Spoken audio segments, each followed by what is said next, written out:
ওনার হার্টে permanent pacemaker আছে এবং হার্টে ওনার স্ট্যান্ডিং করা হয়েছিল, রিং পরানো হয়েছিল।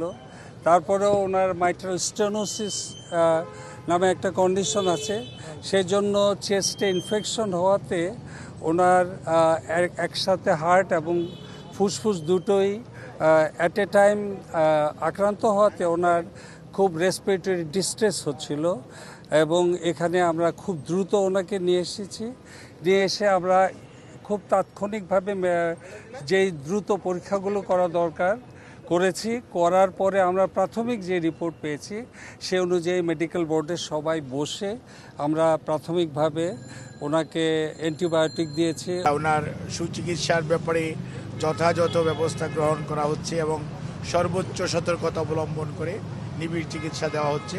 বাট এটাতে অত্যন্ত উৎকণ্ঠিত হওয়ার কোনো বিষয় বলে আমরা মনে করছি না। আমরা মনে করছি যে ওনার চিকিৎসাটা যদি এখন যেভাবে শুরু হয়েছে আজকে আলহামদুলিল্লাহ, এটা যদি আগামী 12 ঘন্টা যেটি বললেন প্রফেসর এফ এম সিদ্দিকী সাহেব, মেডিকেল বোর্ডের তত্ত্বাবধানে ওনারা আবার বসার পর পরবর্তীতে ওনার স্বাস্থ্যের অবস্থার উপর পর্যবেক্ষণ করে কী ধরনের চিকিৎসার পরিবর্তন আনা যায় সে অনুযায়ী ব্যবস্থা নেবেন।